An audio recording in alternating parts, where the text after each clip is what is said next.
में कुछ ऐसे कर्मचारी थे जिनके सपने साकार होते हुए नजर आ रहे थे। उनको लग रहा था कि सरकार ने उनके लिए ऐसा कर दिया कि अब उनकी सरकारी नौकरी पक्की हो गई, लेकिन ये उनके लिए बड़ा सेटबैक है कि उनकी नौकरी पक्के होते होते बेचारी अटक गई। क्योंकि नियम क्या कहते हैं और चीज़ें होनी कैसे चाहिए थी, राजनेता अपने तरीके से आपको समझाते हैं, लेकिन एक जर्नलिस्ट ऐसे हैं, सीनियर जर्नलिस्ट, वो बताएंगे कि आपको लाभ हुआ, नुकसान हुआ और कहाँ चूक हो गई सरकारों से और उसको होना कैसे चाहिए था। ये विशेष बातचीत उन्हीं से करते हैं। हमारे साथ है डॉक्टर सुरेंद्र धीमान जी। डॉक्टर साहब जी जी, स्वागत है आपका। पहले तो धन्यवाद। डॉक्टर साहब, ये तो एक बड़ी खुशखबरी थी। उनको लगा कि 1,20,000 लोगों को सरकार ने उनकी जॉब सिक्योरिटी दे दी है और उससे अगर एक परिवार के 4 लोगों को जोड़ा जाए तो लाखों लोग वोट भी आ रही थी। लेकिन असल में मामला बताइए, क्या 1,20,000 की नौकरी सुरक्षित हुई या सब ये चुनावी पैतरे हैं? देखो, जब जॉब सिक्योरिटी देने का अध्यादेश कैबिनेट ने पास किया था, एक तो उसी में बहुत देरी कर दी। लोकसभा चुनाव की आचार संहिता 6 जून को ख़त्म हो गई थी। 6 जून के तुरंत बाद इस प्रकार के फैसले लिए जाने चाहिए थे जिनको लागू करने में कम से कम 1 से 2 महीने का समय हो, संबंधित विभाग उसको लागू कर सकें। 2014 में भी ऐसे ही किया था कि रेगुलेशन पॉलिसी 2014 के जून में आई थी, उसमें कोई संशोधन करना पड़ा तो 10-11 जुलाई के आसपास उसकी अमेंडमेंट कर दी थी जारी। फिर भी कुछ डिपार्टमेंट्स ऐसे थे, केवल 4,500 कर्मचारी ही रेगुलर हो पाए थे। बहुत सारे कर्मचारी ऐसे थे जिनको डिपार्टमेंट ने चिट्ठी जारी नहीं की, आचार संहिता लग गई और वो आज तक वो पक्के नहीं हो पाए। आज तक वो कच्चे के कच्चे ही हैं। वो सुप्रीम कोर्ट तक तो वो लोगों का केस जा रहा है जो पक्के हुए थे सिर्फ। तो इस सरकार ने अध्यादेश को मंजूरी देने में 7 या 8 अगस्त को जो कैबिनेट मंजूर हुई थी, उसमें मंजूरी दी अध्यादेश को।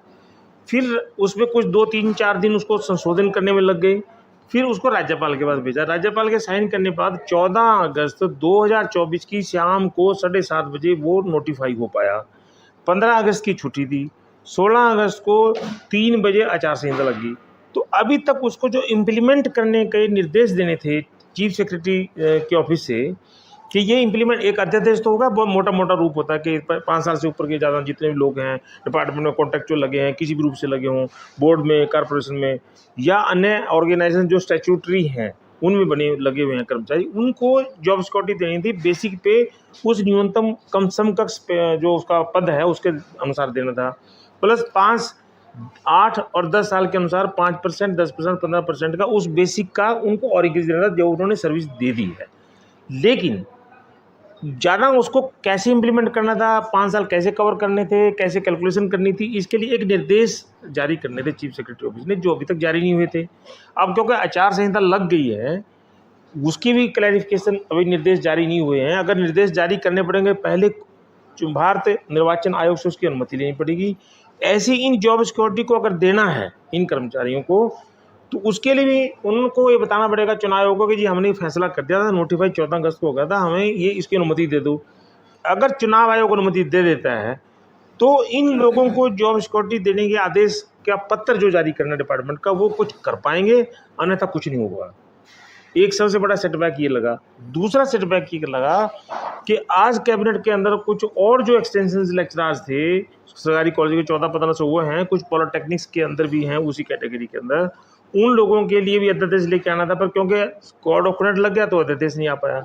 उसको भी उन्होंने कहा कि हम चुनाव आयोग को भेजेंगे। सामान्यतः जनरल, जबकि मॉडल कोड ऑफ कंडक्ट लगा होता है तो भारत निर्वाचन आयोग सामान्यतः इमरजेंसी केसेस को छोड़ के कि आग लग गई है, बाढ़ आ गई है, कोई क्लैप्स हो गया है, कुछ हो गया, तो वहाँ पर कुछ इमीडिएटली राहत देने के लिए भारत निर्वाचन आयोग शर्तों में छूट देके सरकार, राज्य सरकारों को अनुमति दे देता है सामान्यतः। पर नौकरी देने के मामले में, रेगुलर जॉब का मामले में उन्होंने थोड़ा सा एक लेक्चर ये दे रखा है कि अगर HPSC या HSC जो कि स्टैट्यूटरी बॉडी है, वो पहले से चल रही प्रक्रिया का अगर कोई रिजल्ट डिक्लेयर कर देता है तो अपॉइंटमेंट्स का उसमें किया जा सकता है, ऐसा उसमें लिख रखा है। सामान्यतः अधिकारी वो भी नहीं करते हैं। 2004 का दिसंबर 15 का एक वाक़या सब लोगों को याद होगा। SCS का रिजल्ट HPSC ने रात को जारी किया था। सेक्टर 17 चंडीगढ़ में ऑफिस के बाहर लिस्टें लगा दी थी, जब वो नेट वगैरह नहीं था, वेबसाइट टाइप का नहीं होता था। लेकिन उस वक्त की जो CEO थी हरियाणा की, उन्होंने चीफ सेक्रेटरी को चिट्ठी लिखी और ये कहा कि इनकी कोई नियुक्ति नहीं होनी चाहिए, और सरकार नियुक्ति नहीं दे पाई। 5 मार्च 2005 को सरकार बदल गई, कांग्रेस की सरकार आ गई। उस सरकार ने उन जो न्यू सिलेक्शन लिस्ट में एससीएस अफसर थे 80, उनको दी नहीं नियुक्ति। अल्टीमेटली वो धक्के खाते रहे, कोर्ट में गए, उन्होंने कहा, कोर्ट ने कहा कि सरकार का अधिकार है नियुक्ति देना, चयन होना अधिकार नहीं है। तो मैं ये बताने का प्रयास कर रहा हूँ कि नियुक्ति देने का मामले में भारत निर्वाचन आयोग भी बहुत ज़्यादा टाइट रहता है। और ये तो 1,20,000 लोगों को जॉब सिक्योरिटी का चिट्ठी देना था डिपार्टमेंट्स ने। अब जो मुझे लगता है कि अगर अनुमति दे दें भारत निर्वाचन आयोग तो जॉब सिक्योरिटी मिल सकती है, अन्यथा ये अध्यादेश का अध्यादेश पड़ा रहेगा, इसकी कोई वैल्यू नहीं रहेगी। नहीं, कहते कि अध्यादेश के बाद आपको विधानसभा में लाना भी पड़ता बिल, तभी इसको मंजूरी मानी जाती है प्रारूप से।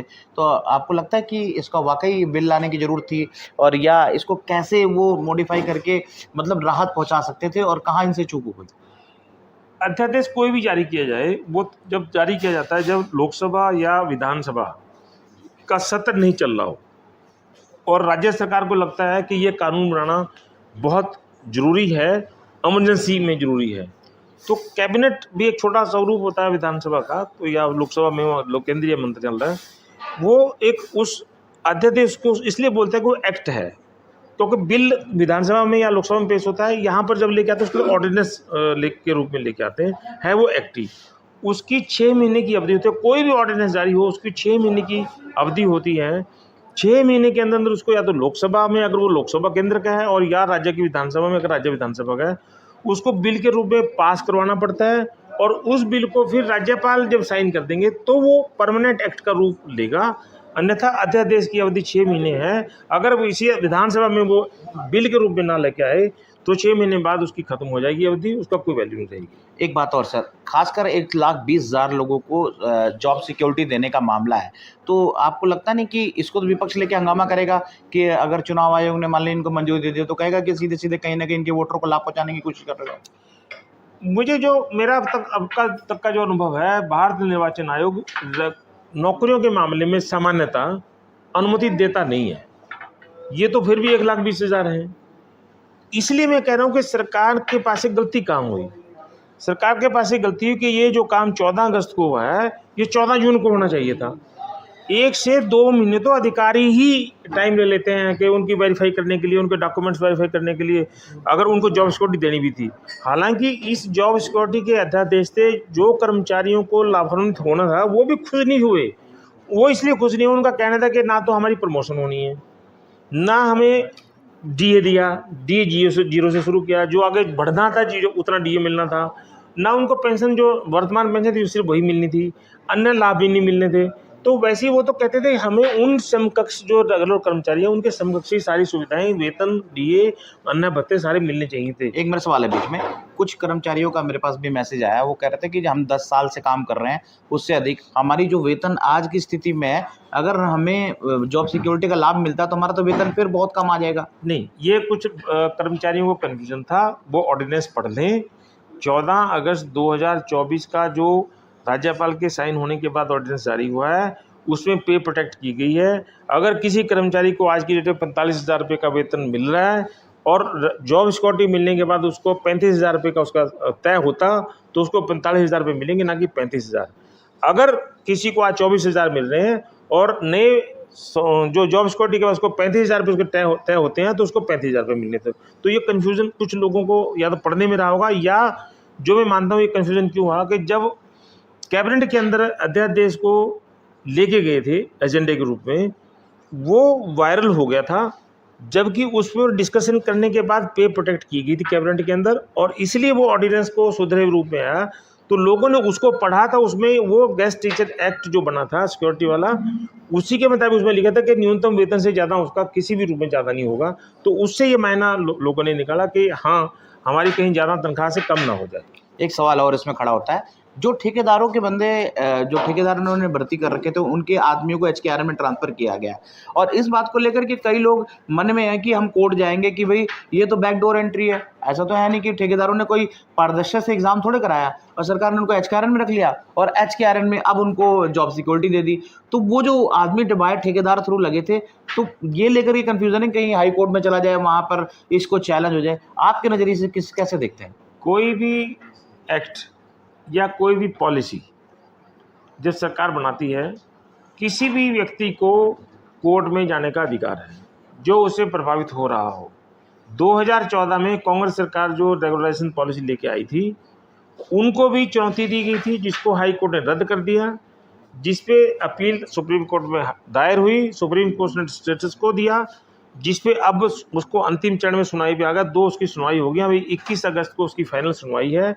उन पॉलिसीज के ऊपर भी सुप्रीम कोर्ट का फैसला आएगा क्या ये सही थी या नहीं थी। तो इसी तरह जॉब सिक्योरिटी एक्ट जो लेके आए हैं, अगर ये कल को बीजेपी सरकार रिपीट होती है और वो विधानसभा में इसको विधेयक के रूप में लेके आती है, तो इस एक्ट को भी, हालांकि इस अध्यादेश को भी अभी भी कोई चुनौती दे सकता है, क्योंकि अभी तो इन फोर्स आ गया, वो भले ही उसका बेनिफिट नहीं मिला हो कुछ कर्मचारियों को, लेकिन आज की डेट में नोटिफाई होने के बाद वो एक्ट बन गया है। उस एक्ट को कोई भी चुनौती दे सकता है। जो आधार आप बता रहे हो कि कुछ लोग कर्मचारी कह रहे हैं कि इस आधार को लेकर, सामान्यतः ये आधार लेकर ही उसको कोर्ट में चैलेंज करेंगे, लेकिन ये कोर्ट ने देखना है कि जैसे रेगुलेशन पॉलिसी रद्द कर दी, तो वो कोर्ट ने देखना है कि क्या ये एक्ट सही है या नहीं है। हाँ, गेस्ट टीचर्स के मामले में भी उनको सुप्रीम कोर्ट ने बाहर करने का हुक्म सुना दिया था। 31 मार्च 2012 का फैसला है, कोर्ट ने बोल रहा 31/12/2012 को ये लोग बाहर हो जाने चाहिए, तब बाहर नहीं किए थे सरकार ने। 2014 में जब बीजेपी सरकार आई तो इन्होंने उनको कहा हम रेगुलर करेंगे, लेकिन रेगुलर कर नहीं सकते थे क्योंकि सुप्रीम कोर्ट ने उनकी नियुक्ति को सही नहीं माना था। तो ये गेस्ट टीचर का जॉब सिक्योरिटी एक्ट लेके आए थे, जो आज तक इंटैक्ट है, और उसको कोई चुनौती तो दी शायद उसको कोई, वो मुझे ज़्यादा उसके अपडेट नहीं पता, लेकिन वो आज भी इंटैक्ट है। उसको कोई, वो आज जॉब में बने हुए हैं, कुछ लोग 58 साल की उम्र पूरी होने पर रिटायर भी हो गए हैं। तो एक्ट के रूप में लेके आने पर उसकी संवैधानिक एंगल देखा जाता है कोर्ट के पास कि ये उसके एंगल पे सही उतरता है नहीं उतरता। पॉलिसीज को चैलेंज करना बहुत आसान है, स्टक डाउन करना, तो इस एक्ट को भी कोई चैलेंज तो कर सकते हैं। मेरा एक सवाल और सर, आज भी जैसे टीचरों की बात रखी इन्होंने कि भाई हम इन टीचरों को शामिल कर रहे हैं, आप इसको चुनावी फैसला देखते हैं आपके नज़रिए से, या वाकई इनको कुछ भला मिलने वाला है? जो आज कहा है कि हम जितने NHM के लोग हैं, जितने कुछ और 2 राइट्स का है, कुछ और लोगों के बारे में बोला उन्होंने, ये तो टोटल बगल, मतलब जो सरकार है उसको भी पता है कि आज कैबिनेट ही फैसला नहीं कर पाती उसके बारे में। चुनाव आयोग को अनुमति के लिए भेज रहे हैं कि जी हम ये बेनिफिट देना चाहते हैं, हमें अनुमति दे दो, उसके बाद कैबिनेट में लेके आएंगे। चुनाव आयोग कहाँ ऐसे से अनुमति देता है? उसने बड़ा स्पष्ट लिख रखा है, मैं आपको पढ़ के भी सुना देता हूँ। उसमें लिख रखा है स्पष्ट, नियुक्तियों के मामले में स्पेशल, और इरेगुलर जो मतलब कच्ची नौकरी के बारे में तो वो है ही बिल्कुल ही क्लियर, उसमें तो उनका कोई इशू ही नहीं है।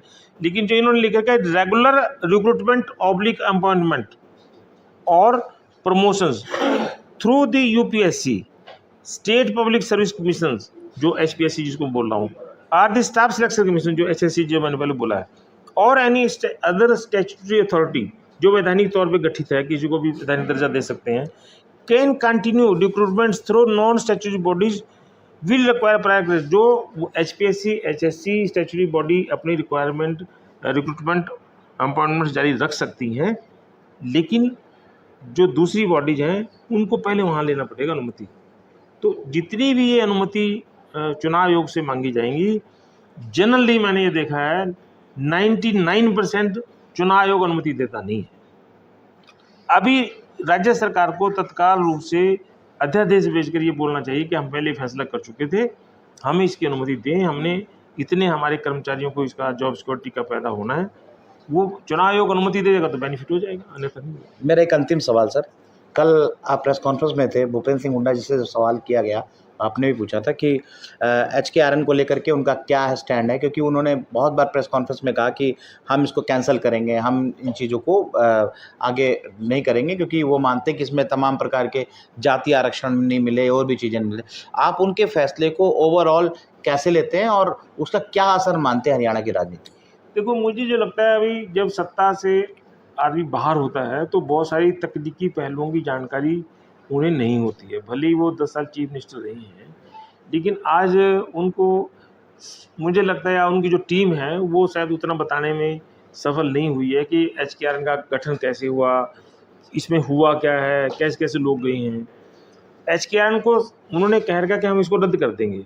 वो राज्य सरकारों को अपना अधिकार है कि जो अगर हमने कोई गठन किया है तो उसको रद्द भी कर सकती है, हर राज्य सरकार को अधिकार है। लेकिन ये जो लोग पार्ट 1 में जो लगे थे ठेकेदारों के थ्रू, जो हमारी सर्विस प्रोवाइडर्स जो हैं जिसको बोलते हैं टेक्निकल, उनके थ्रू लगे थे। HKR में तो वो कर्मचारी भी पोर्ट कर दिए सरकार ने जो आउटसोर्सिंग पॉलिसी पार्ट 2 के तहत लगे थे। आउटसोर्सिंग पॉलिसी पार्ट 2 वैसी ही है कि एडवर्टाइजमेंट्स होती हैं, इंटरव्यू होते हैं, उनका सिलेक्शन होने के बाद उनको पार्ट 2 में स्वीकृत पदों पर नियुक्ति दी जाती है। उन लोगों को भी उन्होंने पोर्ट कर दिया। तो वो एक टेक्निकल पार्ट रहेगा। जब वो सरकार अगर उनकी आती है तो बहुत सारे मामलों में, जैसे परिवार पहचान पत्र के मामले में मेरा तो ये मानना है कि उसमें इतना सारा जानकारी है कि अगर उनके जो PSCM या जो और उनके अधिकारी उनको बताएंगे कि इसमें इतना डाटा पड़ा है, तो मुझे लगता है परिवार पहचान पत्र भी कहीं वो रद्द ना कर पाए। जिस जातिगत आरक्षण की वो लोग बात कर रहे थे कि जातिगत आंकड़े होने चाहिए, वो एक हिसाब से तो ऑलरेडी है, आधे से ज्यादा और करंट डाटा है, सारा का सारा करंट है वो। तो जब सरकारें सत्ता में आती हैं पार्टी, तो उस वक्त के माहौल के मुताबिक देखते हैं कि कौन सा। इसलिए उन्होंने अब अपनी स्टेटमेंट को ये कह के कहा कि जो जनता के हित में पोर्टल जरूरी होंगे उनको रख के बाकियों को रद्द करेंगे। तो HKR का भी पॉलिटिकल फैसला है, वो सरकारों को अधिकार है करने का। लेकिन नफा नुकसान देख रहे हैं, नफा नुकसान अगर 1,40,000 के आसपास कर्मचारी HKR में हैं, या 1,20,000 के आसपास, या 26,000 जो भी है उसका डाटा, उन कर्मचारियों के बारे में उस सरकार को फैसला करना पड़ेगा कि वापस HKR को बंद कर देते हैं, वापस उन डिपार्टमेंट में जहां वो काम करे वहीं काम करते रहेंगे। लेकिन उनको फैसला करना पड़ेगा। HKR भले बंद कर दो तो वो डिपार्टमेंट रखा था उनको। इतने कर्मचारियों को बाहर निकालना एक लाइन से, एक कलम से बहुत मुश्किल है किसी सरकार के लिए। इसलिए इस सरकार ने ऐतिहासिक फैसला किया था जॉब सिक्योरिटी का, जो आपने सवाल पूछा था। कोई सरकार आज तक, हरियाणा के 66 से सरकार चल रही है, कोई इतना बड़ा फैसला नहीं कर पाई। लेकिन इनका फैसला, वो फैसला धरातल पे आने के से पहले ही आदर्श चुनाव आचार संहिता लगी है, तो वो फैसला लागू होने में थोड़ा सा अगर हो सके तो, जो मुझे लगता है अगर ये इतना चुनाव में परसिस्ट करें, वहाँ कहें बहुत जरूरी था, ये हमने फैसला कर दिया था, ये कर दिया था, और वो अनुमति मिल जाए तो बेनिफिट मिल सकता है। अन्यथा तो इनको नई सरकार का इंतजार करना पड़ेगा। बहुत बहुत धन्यवाद। तो आपके राजनेता ऐसे हैं जो वो अपने राज के बारे में सोचते हैं और उस राज में कहीं ना कहीं उनकी जो एक शब्द है नेतागिरी, वो जरूर डाल देते हैं। अगर वो वाकई दिल से आपके लिए फैसला लें और चाहें कि आपका भला हो, तो उसको कोई कर रोक नहीं सकता। और जाहिर तौर पर जैसा डॉक्टर साहब ने बताया कि अगर ये फैसला 2 महीने पहले लेते तो एग्जीक्यूशन करने में कोई दिक्कत नहीं होती। लेकिन सबसे बड़ी समस्या है कि चुनाव को देखते हुए फैसला लिया, और शायद मुख्यमंत्री नायब सैनी को ये भी नहीं समझ में आया कि चुनाव की घोषणा कब होगी, और उनके हाथ से बहुत से बड़े ऐसे मौके थे जो चूक गए। और जाहिर तौर पे अब वो कर्मचारी अधर में है कि उनके साथ क्या होगा। लेकिन आपने पूरी डिटेल में बात सुनी और आप समझ गए होंगे कि आपके साथ क्या हुआ है, और जो आपके मन में सवाल थे वो सारे सवालों के जवाब आपको मिल चुके होंगे। कुमार रमेश, चंडीगढ़।